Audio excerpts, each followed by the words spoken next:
Hello mga kapatid, ako po si Ate Sel, nagbabahagi po ng salita ng Panginoon.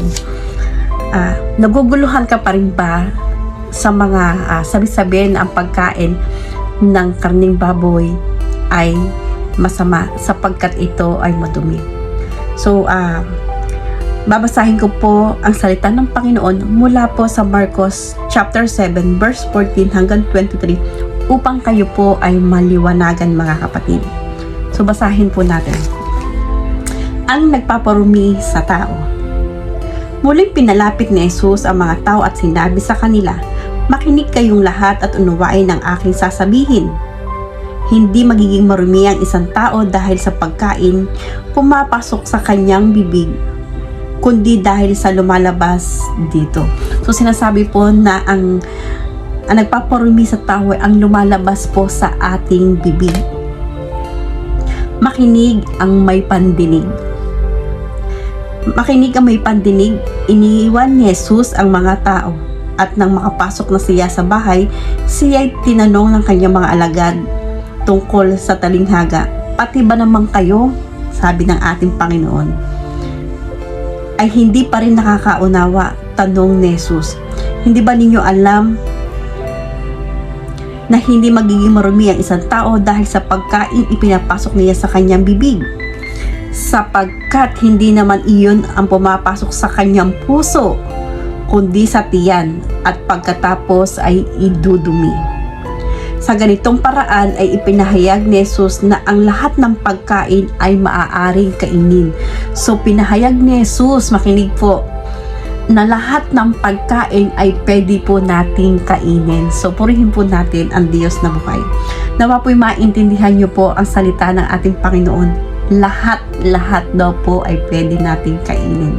Sapagkat ang nagpaparumi sa tao ay yung lumalabas po sa ating bibig, hindi yung ipinapasok ng mga pagkain sa ating bibig.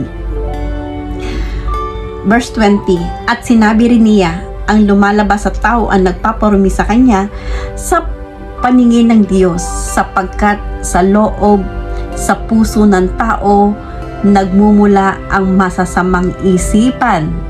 Naguudyok sa kanya upang makiapid, magnakaw, pumatay, mangalunya, mangibot, gumawa ng kasamaan tulad ng pandaraya, kahalayan, pagkainggit, paninirang puri, pagyayabang, at kahalayan. Ang lahat ng masasamang bagay na ito ay nanggagaling sa puso.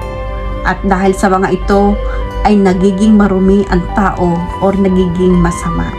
So purihin po natin ang Diyos na buhay mga kapatid. Napakalinaw po ng sinabi ng ating Panginoon dito na ipinahayag ni Jesus ang lahat ng pagkain ay maaring kainin. Kaya po yung pagkain po ng karning baboy ay pwede nyo pong kainin mga kapatid. At sinasabi po dito ng ating Panginoon na ito po ay hindi pumapasok sa ating puso, sapagkat pagkakain po natin ng mga pagkain na ipinapasok natin sa ating bibig ay ito'y ating idinudumi. Kung bakit daw po tayo nagiging masama at nagiging masama isang tao o nagiging marumi, sapagkat ito ay nanggagaling sa puso. Kasi kung ano po yung nilalaman ng puso at isipan natin, yun po yung ating nagagawa, kaya tayo nagiging marumi. Kung ang puso at isipan po natin ay madumi, nagmumula sa masasamang pag-uudyok, kasi nag-uudyok po. Pag tayo po'y naudyokan na ng kasalanan, naudyokan na po tayo ni Satanas na gumawa ng mga kasalanan, so doon na po nagmumula yung ating pagiging marumi. Yun po ang sinasabi ng ating Panginoon mga kapatid. Ang nagpaparumi po sa atin ay ang pakikiapid, pagnanakaw, pumatay, pangangalunya, mag-imbot, gumawa ng kasamaan tulad ng pandaraya, kahalayan, pagkainggit, paninirang puri, pagmamayabang, at kahalayan. So ito po yung nagpaparumi sa tao. Ito po yung nagpapasama, na ito ay nanggagaling sa puso. Kasi kung ano po talaga yung dinidesire natin, yun po yung magagawa natin.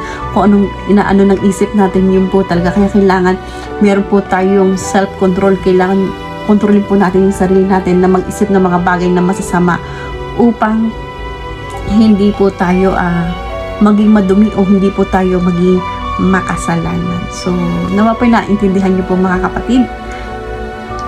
ang ating binasa. Uulitin ko po, ipinahayag ni Jesus. Ito po ay sa verse 19 po, mula verse 19. Sapagkat hindi naman iyon ang pumapasok sa kanyang puso kung hindi sa tiyan at pagkatapos ay dinudumi. Sa ganitong paraan ay pinahayag ni Jesus na ang lahat ng pagkain ay maaaring kainin. So, yun po mga kapatid. I hope po na malinawan po kayo. Pwede nyo pong kainin ang lahat ng pwedeng kainin basta pagkain na makakabusog at makakapagpalakas ng ating katawan ay pwede po nating kainin mga kapatid. So, ingat po lagi and God bless. Magbasa po tayo ng Biblia upang tayo mismo ang makatuklas sa mga salita ng Panginoon at mga pangako ng Panginoon na ating magagamit araw-araw upang maging mabuting tao tayo at hindi tayo maging masama o tayo ay maging maruming tao. Yun po mga kapatid. Ingat po lagi and God